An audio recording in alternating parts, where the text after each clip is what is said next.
I am Madison Timmons. I'm Chris Susie. And we're paranormal specialists who live in the most haunted city on earth, Savannah, Georgia. Every day is Halloween in our line of work, so join us as we spin true tales of haunts, murders, and disturbing Savannah history.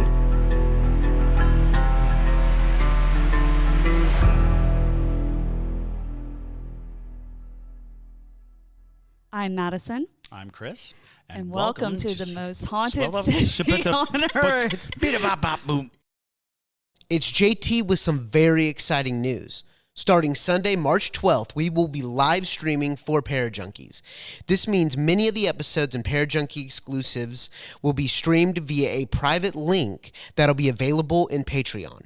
We're excited to try this out, and if you aren't a Parajunkie yet, we hope you make the decision to join our family.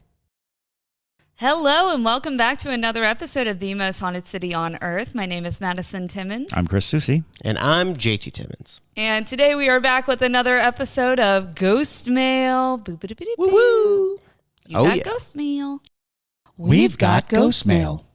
All right, before we do, I want to thank a couple patrons, couple of new patrons. Yeah. All right, so I'd like to thank Dolce Maria, Alexandra Lynch, and Frankie Westbury. Thank y'all so much for becoming Parajunkies, and we are super excited for Parajunkie Day. Also, go ahead and like, subscribe, share this podcast with everyone you know who you think would like it, because, you know, we're just constantly wanting to grow our audience. But y'all have any announcements before we jump right into it? I don't have much, but I am going to be selling my witchy jewelry online now. I've got countrywitchco.com officially up and running. So I make spell jars for all the things, protection, wealth attraction, which, I mean, all of us need a little of that nowadays, but also self-love, anti-anxiety, all the good things. So if you are interested in spell jar type jewelry, go ahead and head over there. Yeah. Absolutely. Yeah. Absolutely.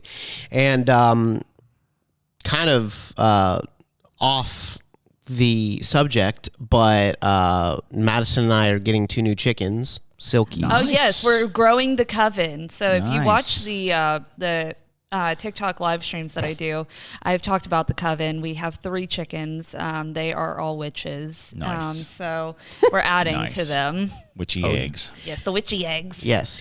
So, yeah, we're getting Silkies, and join our Patreon to see chicken updates. Okay. Yes. All right, here we go. So the first one is from Parajunkie, the original Paramutant. And he sent it via Patreon and said, Ghostmail for y'all.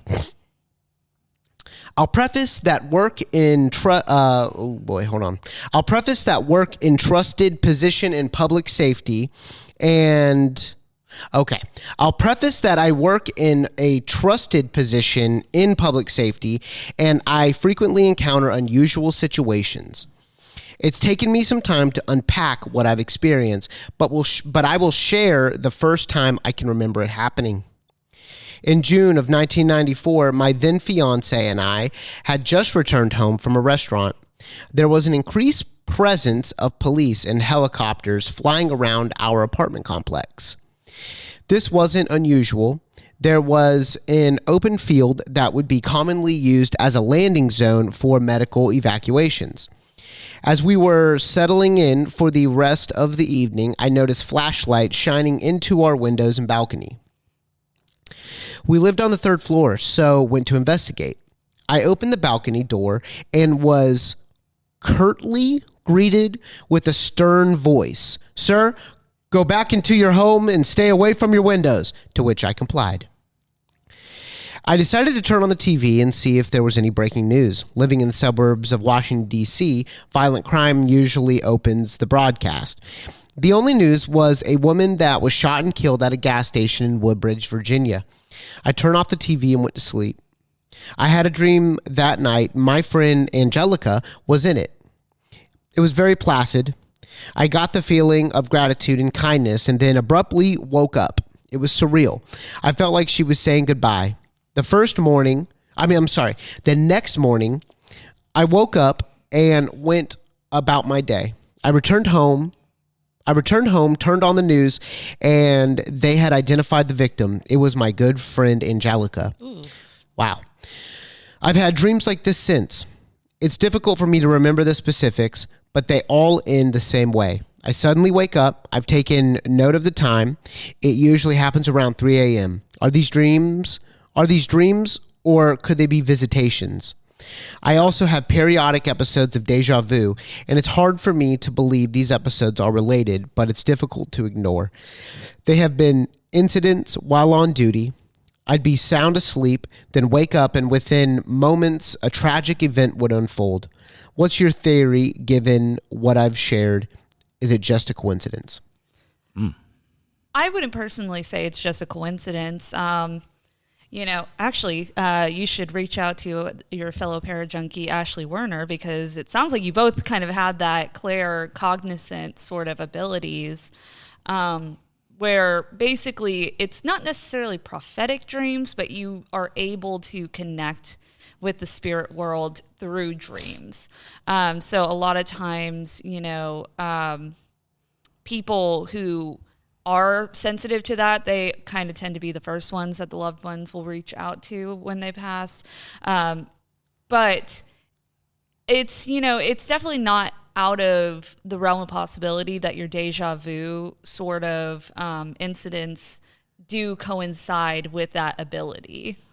Oh, absolutely. And it's also probably worth mentioning that in an event where a spirit is able to make it to you, to communicate to you, to say their goodbyes, it's possible that they created a path, and that path is from another dimension, another place of existence, and that path can be utilized by other forces and other incidences. So it's likely that in that first instance, when your friend came to visit you, a door was opened and never closed, and then that gave you insight that is abnormal to most people.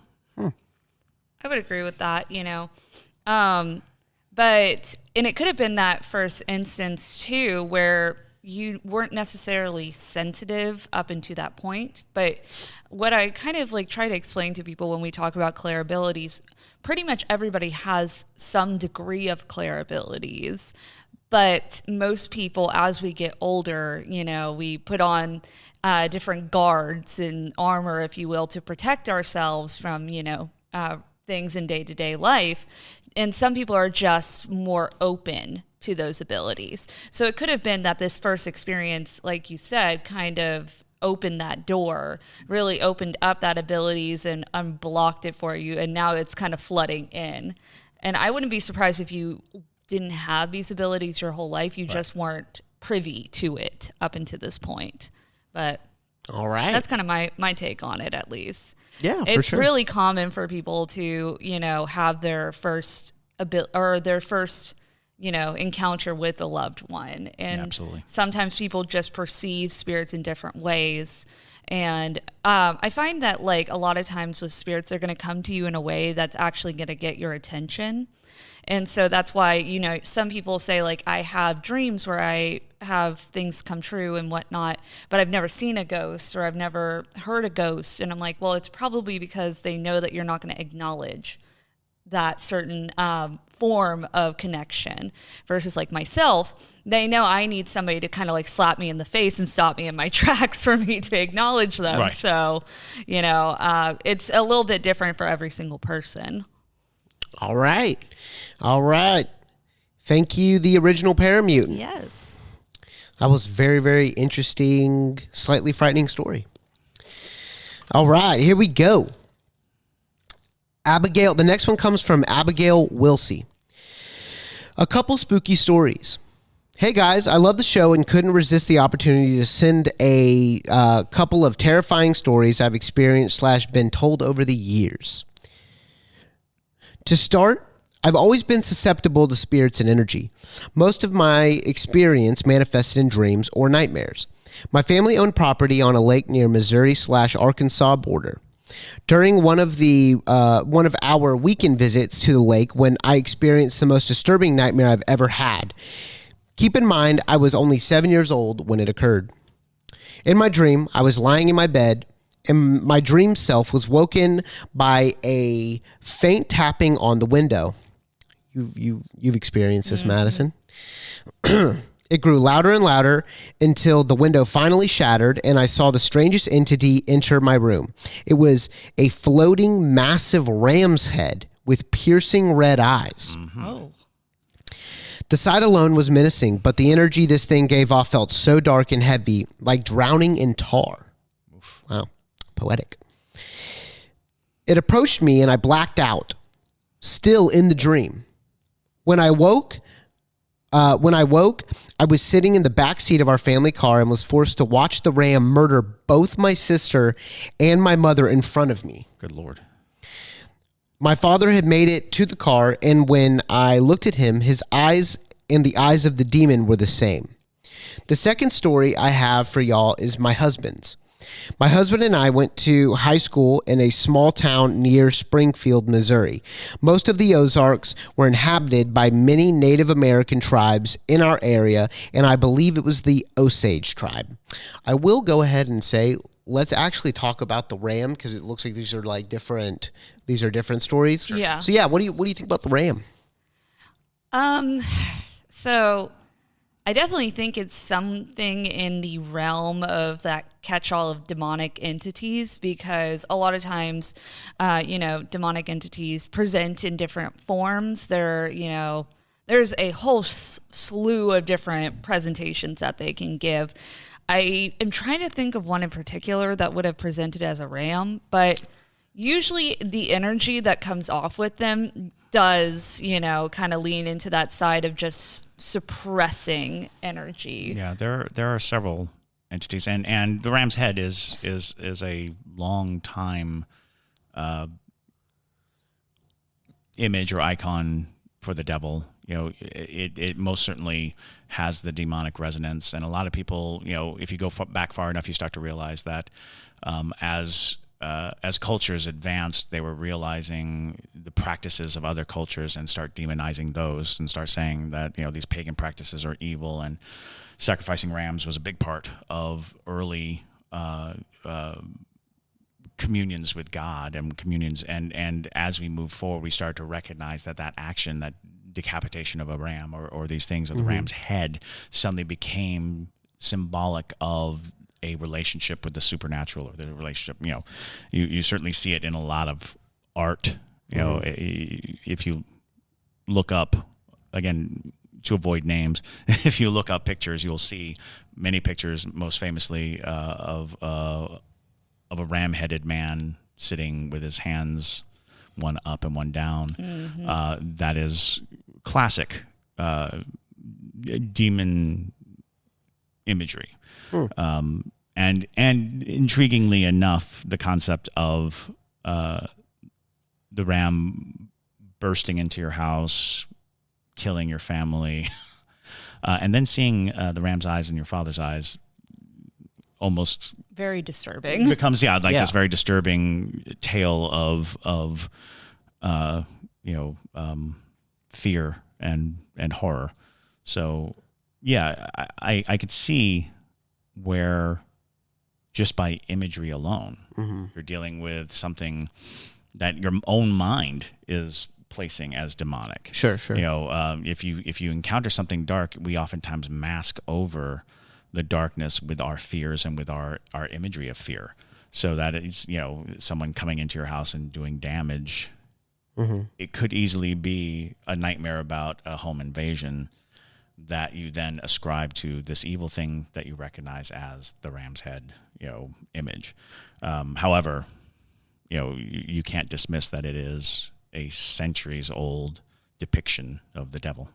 Yeah. But I do find it curious that you had this dream when you were 7, because, at least, I don't know what you were reading or watching when you were 7 years old, but most children aren't aware of iconography like that, or you can casually come by it because it's common True. enough. Yeah. You know, it's common enough to be like, what's that? Oh, it's the devil. You know, Yeah, you something can see like a candle just in a gas station type of deal. Kind of, yeah.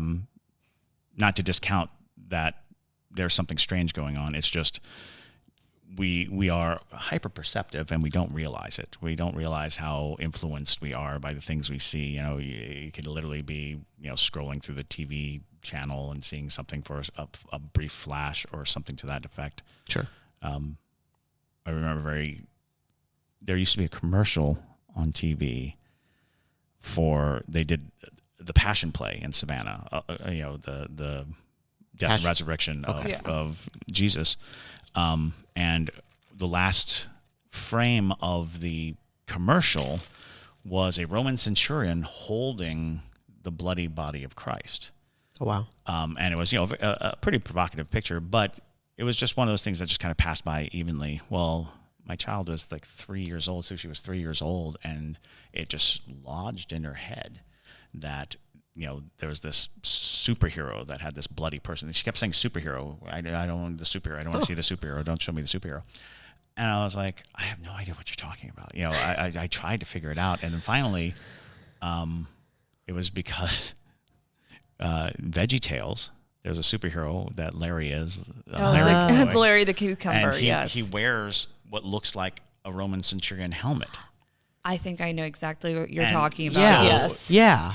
She equated that helmet with being a superhero, and then the image of this Roman centurion holding a bloody body freaked her out so much, but she couldn't figure out what the story was by looking at it. So she was like, why is that superhero, you know, carrying a bloody person? That's such an interesting look into media and how it just flashes by. Things are made for kids and then things are made for not kids and how that can mix. That's actually really wow. Yeah, I mean, for the first time, I think my mind did not go to demonic at all, and y'all's did. Like that, you know, never happens. I went to Native American immediately. Oh, sure. I thought I was thinking Native American all day when it came to like the Ram's Head and all of that stuff. I didn't know if they were on maybe land that they weren't supposed to be on or something like that. Well, I mean, you can really go down a multitude of rabbit holes with that, because then you can get into, you know, if it is land that they're not supposed to be on, it could be, you know, a shaman's power animal or, you know, things of that nature, a defensive kind of entity that's there to protect the shaman or the people, you know. Mm-hmm. So, you know, that's not out of the realm of possibility, but at the same time, it does lean heavily into the imagery that we do see with demonic entities. But you never know. There are plenty of different entities out there. Absolutely, absolutely. There's no discounting one over the other. Absolutely. So. Okay. That's what they called me in high school when I was playing dodgeball. What? Power animal. Oh, good God. Lord. Oh, yeah. And I knocked him down. It's too early? Oh, yeah. It's too early for that. It's too early. Y'all forget. We're recording in the morning. We're early on Sunday morning. A little groany. Yeah, it's been a long week, y'all, and JT's making it feel way longer right now. I'm a morning person. They aren't. No, so, you know. Not even a little. All right. Let's get on to the next one. When you need mealtime inspiration, it's worth shopping Kroger, where you'll find over 30,000 mouth-watering choices that excite your inner foodie. And no matter what tasty choice you make, you'll enjoy our everyday low prices, plus extra ways to save, like digital coupons worth over $600 each week. You can also save up to $1 off per gallon at the pump with fuel points. More savings and more inspiring flavors make shopping Kroger worth it every time. Kroger, fresh for everyone. Fuel restrictions apply. I'm gonna start it over. The second story I have for y'all is my husband's. My husband and I went to high school in a small town near Springfield, Missouri. Most of the Ozarks were inhabited by many Native American tribes. In our area, I believe it was the Osage tribe. My husband has always been a hunter, and one season, as he was minding his business in his tree stand, he observed something that still spooks him to this day. With his own eyes, he watched a coyote walk out of the tree line, stand on its back 2 legs, and cry for help in a human voice? No. You're like, oh Go no. on. He said no. And she asked, Skinwalker? That's the second one. So we You know, it sounds very Skinwalker-esque. I mean, you're right there. You're right in the heart of it all. Yeah, absolutely. so the coyote, like, I guess, screamed for help, like, in English is what it, like, help. Right. Right. Like, it wasn't like a husky where it's like, Right. In a human voice. yeah. Right. Because I always see husky, but for some reason I'm fed on my feeds like husky videos Just nonstop, husky content. and I don't like I watch them, so that's why they keep providing it all. And I'm not even I love all dogs, but like, you know, huskies are, you know, Make a crazy sound. They do make a coyotes they- make crazy sounds. so that's They what do. I was There's thinking. a lot of sounds but if you that scream help, could have been, and you know, depending on distance, depending on, you know, what kind of vocalizations it was making, why it was standing on 2 legs, That's bizarre. I don't want to venture a guess to. But that's strange. You know, we'll just put that right in the strange category. yeah, y'all remember? God, it reminded me of Antichrist, the movie. Yes. Willem Dafoe. Willem Dafoe, Lars von Trier Right. directed it, and one of my favorite scenes in like any horror film ever is when the fox is like, "Chaos reigns." Yeah. I was like, JT quotes that I do frequently. I do. Like, seriously, if I was like the lead singer of a metal band, I would literally get that tatted on my neck. Chaos reigns. That's so fire. But anyway, yes, Chaos reigns. That's what that reminded me of, because like Yeah. he says Good it album in cover. Chaos reigns, Chaos right? Reigns. Heck yeah. But yeah, well, if you're a musician, please feel free to take that one. Yeah, for sure. But yeah, I've been like on the side of Skinwalker. I mean, that sounds pretty like on par, considering that you're in the area and the animal is behaving in a humanesque sort of way, and the voice thing, like. Yeah, you put all those elements together. Sure. Right. I mean, like, you know, usually if an animal is making an odd noise, you can still decipher a lot of times, like, that's still most likely an animal. It's weird to be able to say, like, it sounded like a human voice saying help, because, like, you know, our schnauzer makes weird noises. Yeah, he goes, but like, like a I know husky. that a little bit. Yeah, he just like can't control the noises that come out of his mouth. So, you know, but He like, gets so excited. he does. But like, the point being, the reason why I bring that up is like, I can hear that and know, like, you're just an odd little thing, like you're a weird little creature. But I've never once heard an animal make a weird noise and been like, that sounds human. Unless it's a skinwalker. So what exactly is a skinwalker? I always get so is it a vampire? Is it a werewolf? Like, or is it fusion? Like, I always see different things No, about them. you kind of know, its own category. It is its own category, and it kind of falls into the shape-shifting category. And I believe it is through shamanistic practice, the ability to assume an animal form through you know, the rites of faith. But in the case of a skinwalker, there's a corruption that has happened, and so now you're dealing with a corrupted spiritual journey.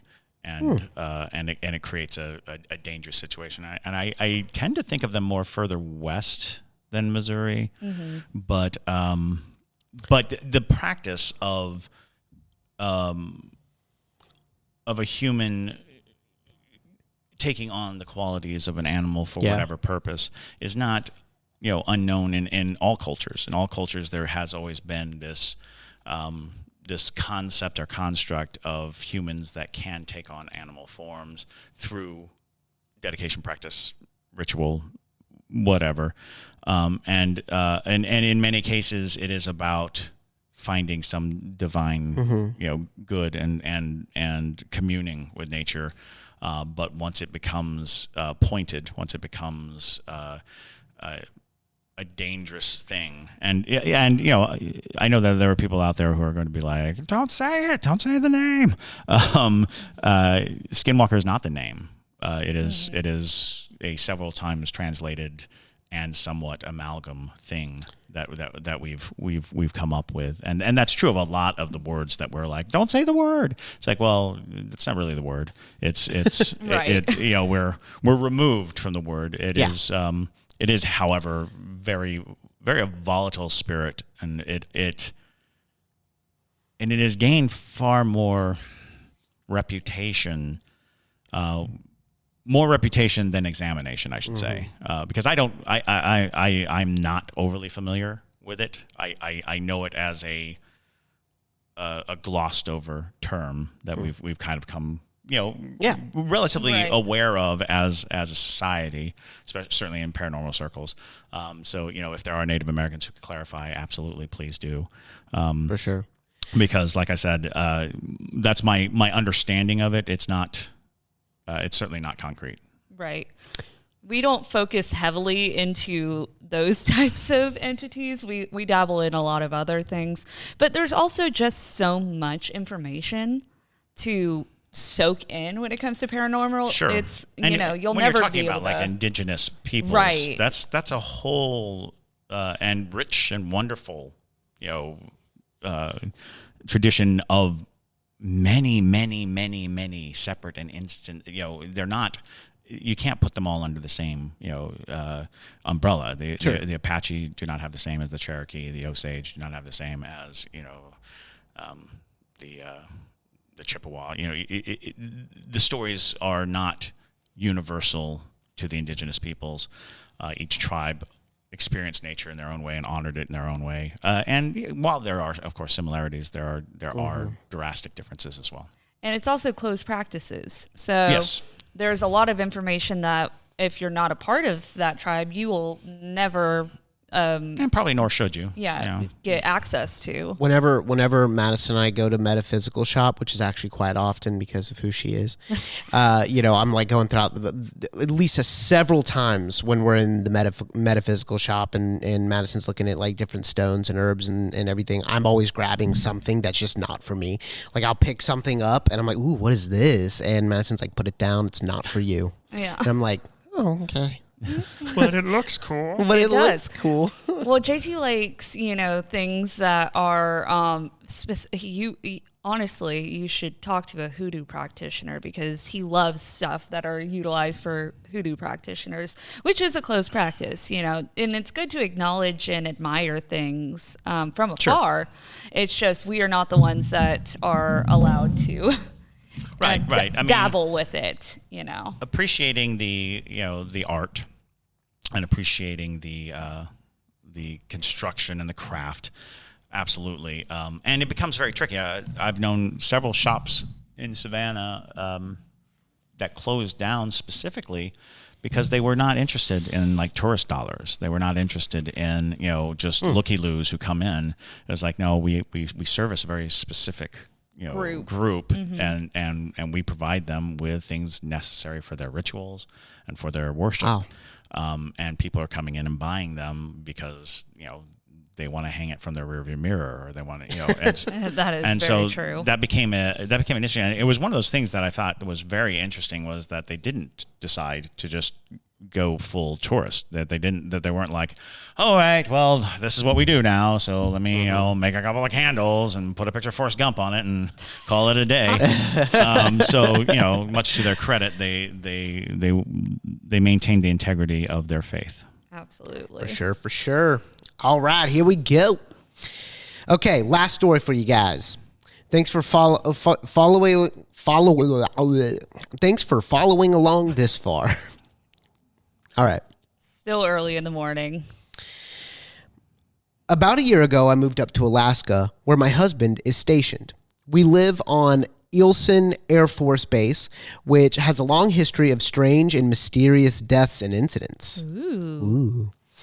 Not long after I moved up here, we went out with a couple of buddies who still lived in the barracks. During the conversations, they referenced a woman named Tammy. When I asked who Tammy was, one of the airmen looked me dead in the eyes and said it was his sleep demon. Obviously, I had to know more. He proceeded to tell me that Tammy had appeared in his dreams for the past several months. She would stand in his closet and stare at him. Oh, God. Okay. Every night, she would open the closet door and come closer and closer with each passing night. He said that before bed, he would close the closet and lock it, even having some of his buddies try and tie the door shut. But every morning when he woke up, it was wide open. The dreams finally stopped when she got close enough to touch him, or so he told everyone. The guy still seems off, and I have a feeling Tammy got what she wanted in the end.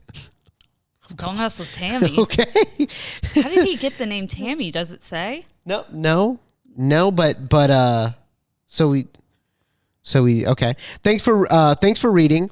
I hope these pass the qualifications for some good old ghost heroin. Absolutely. Indeed. I have so many questions. Yes, we're like Ghost we need to get heroin. like a stamp that's like an Love FDA that. approved stamp. It like Yeah. it's like Shadonk, approved. approved, certified ghost heroin. The street value of that is $1 million. But I feel like that is like very classic kind of succubus activity right there. And you know, when you get into those types of entities, it can get a little shameful because of the types of attacks that they are classically known for. We've talked about a few succubi type we have encounters that people have had. And that's not to say that it is exactly that, because I mean, obviously we're getting like a very like small dose of what this person encountered, but you know, something that is constantly threatening you while you're sleeping, watching you in that way, actively trying to engage with you, that's a lot of times the beginning stages of an entity in that realm. Sure. And what freaked me out about all of that was the ending when she said he still seems a little off. Well, Or he seems a little So off. there is I'm something- like, bruh. and it's funny because it was kind of portrayed in the Insidious movie. Oh, If you watch the Insidious movie, it's fun that we always go back to movies. We always go back in the to this Insidious scene. movie. Yeah. There was a woman, a dark woman in black, and it was getting closer and closer to the main character as he was a child. So his mother hired a medium to create some protection for him, so that because it was getting closer and closer and closer, and if it touched him, it would possess him.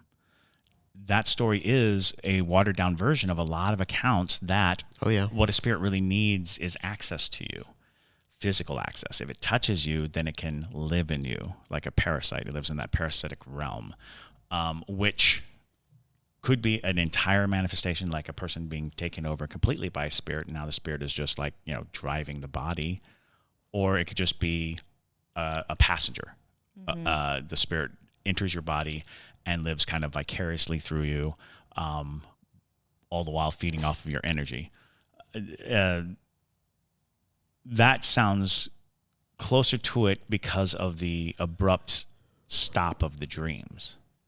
That's a good point. By saying that the dreams stopped abruptly when it was close enough to touch, suggests that it got what it wants. It got what it wanted, and that raises the question: what did it want? And I know we say this all the time, but a lot of spirits just want to be alive. A lot of spirits just want the chance at life again. And very powerful and potent spirits kind of understand that the best way for them to be alive again is to inhabit the human form, the human body. That's how dolls get possessed. That's how these spirits are trying their best to assimilate a life, to create a scenario in which they are alive again. And so, yeah, that almost sounds like the story of a possession of, the early stages. And now this person may very well be possessed. And that might be a part of what you determine is off about him. That thing that you feel might be off is that he's got a hitchhiker, that he's got got a spirit on him, or the worst case scenario is the spirit is in full control and he is gone. The spirit has absorbed him and is now like basically murdered him.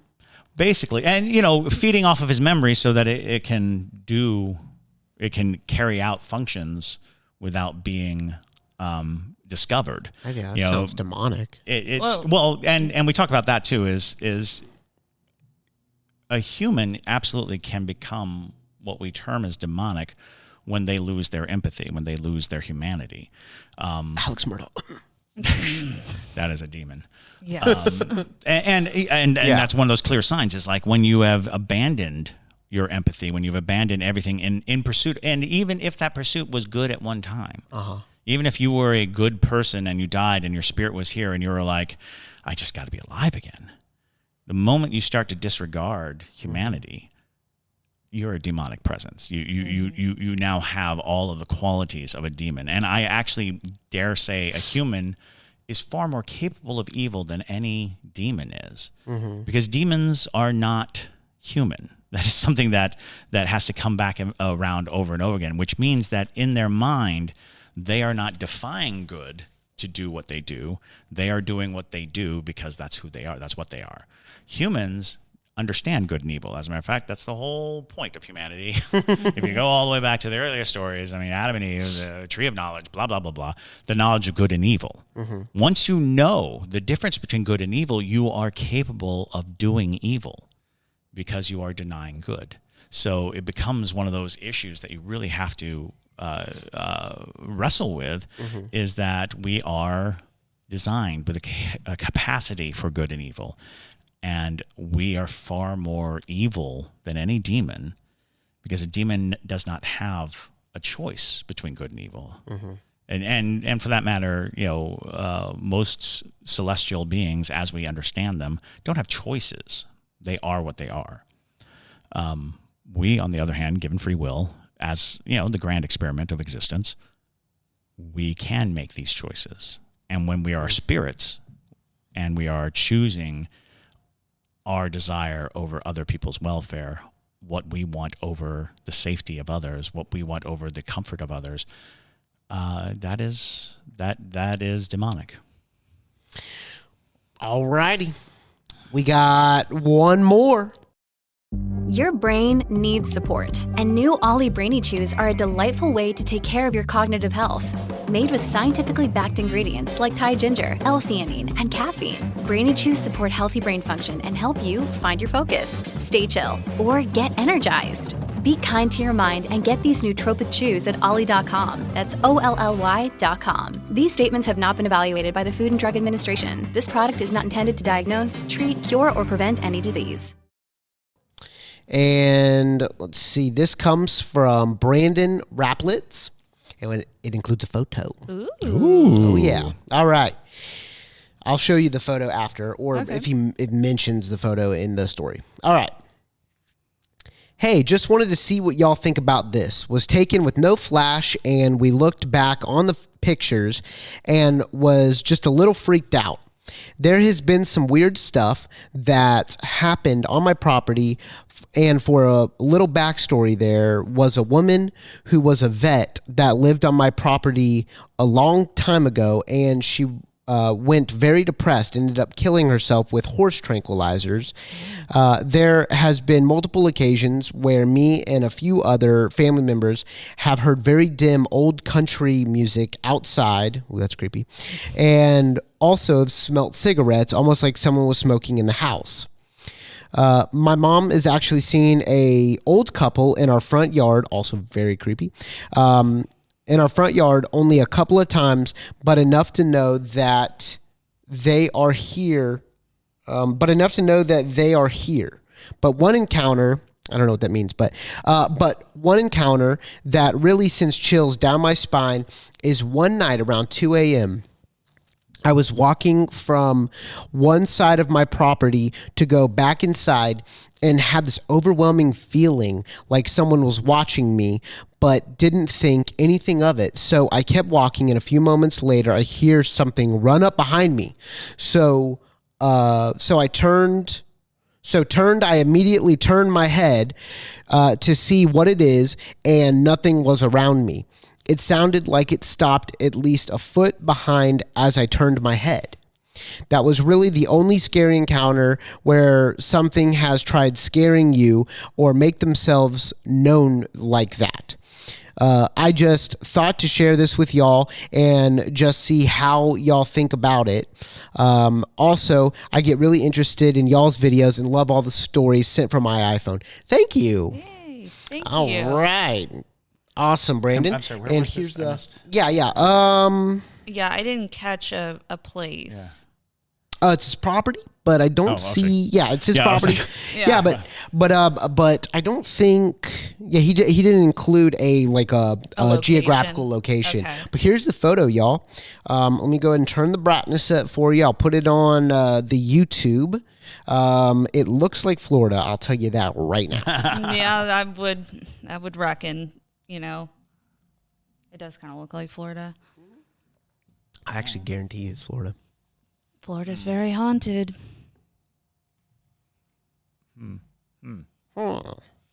I say. Oh, I mean, yeah. Well, that either is Florida or South Carolina. Well, So it's- but the ghost in it, babe. Oh, yeah. Well, I know. Okay. Interesting. What are you thinking?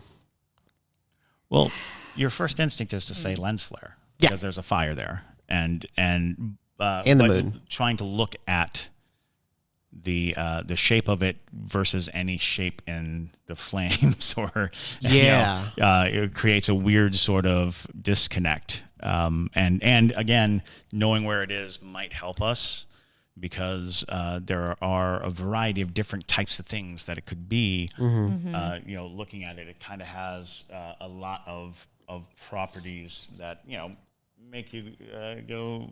Ugh. So, Yeah. It definitely has that spirit Halloween, like Right. we've talked before. Yeah. Yeah, it looks very like ghosty. It definitely has ghost-like qualities.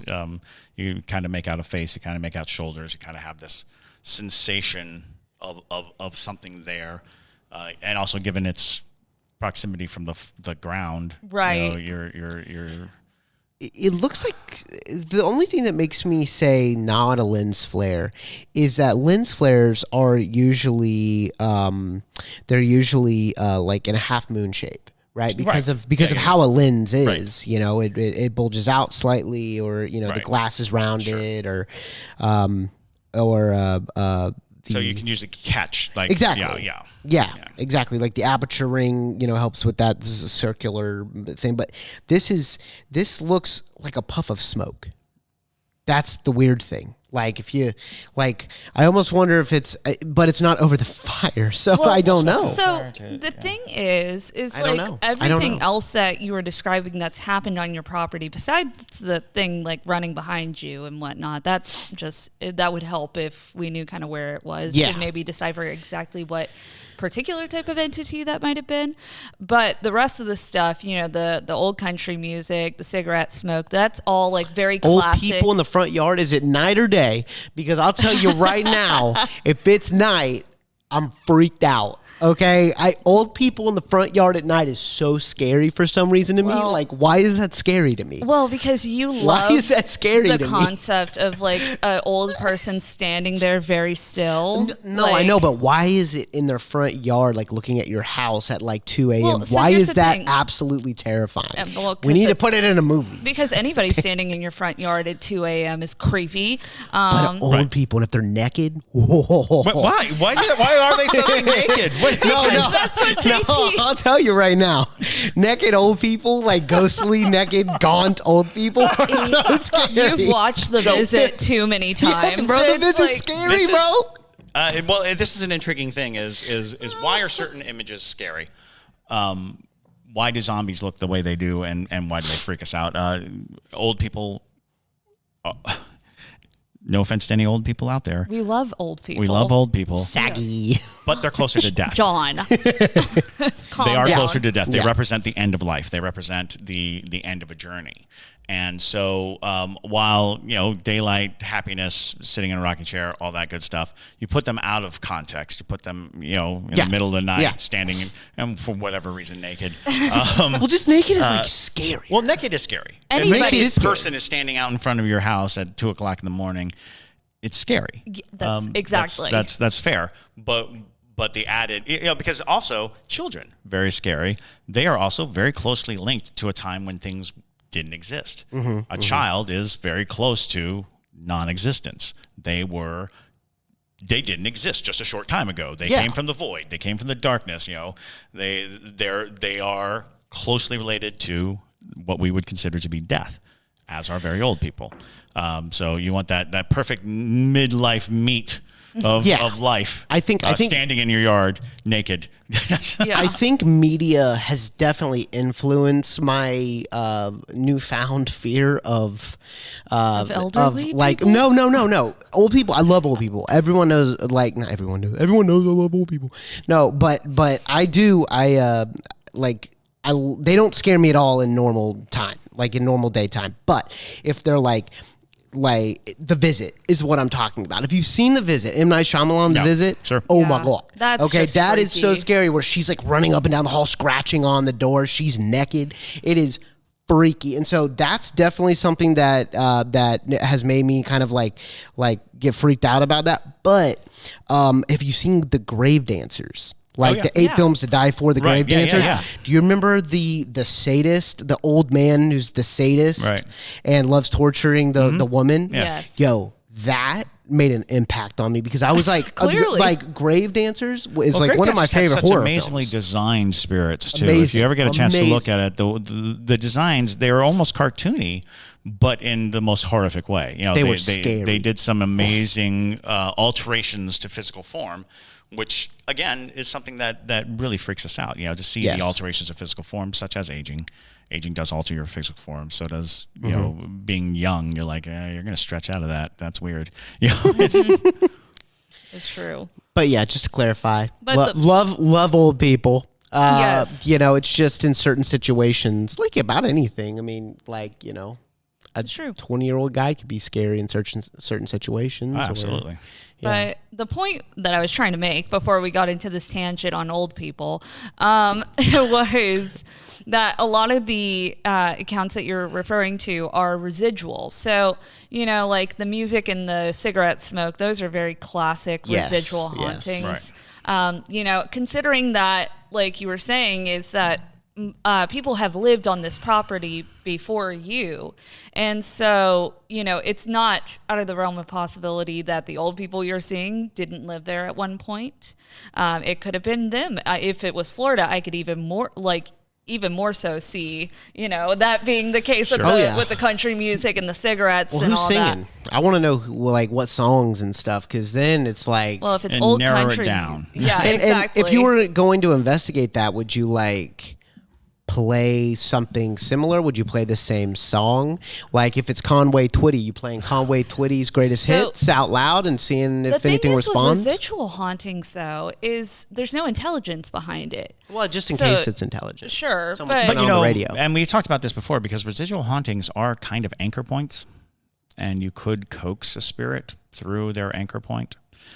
Because there's some reason why it's there. It's Sure. there. It's residual for a reason. It exists there for a reason. However, you don't always want whatever it was that that left behind the residual mark, because the residual mark is suggesting a heightened moment of a repetitive moment, or a heightened moment of emotional distress or elation even.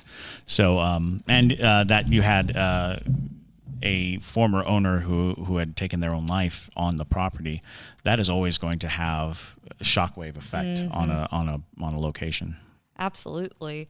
And especially because of how traumatic the actual situation was. That's like number one way to create a residual haunting for sure. Absolutely. So definitely though, send us the location of where you are. We don't have to share it on the podcast, but just for our own curiosity's sake, I would love to know. So I could dig a little bit deeper into some of the other things that you had mentioned. But with that, though, y'all, we do need to start wrapping things up. So thank you so much for sending in your ghost mail. If you have a ghost story, please send it to us, and we will read it on our ghost mail segment. You can send it to ghostmail@hauntedcitypodcast.com. But with that, my name is Madison Timmons. I'm Chris Susi. And stay spooky, y'all.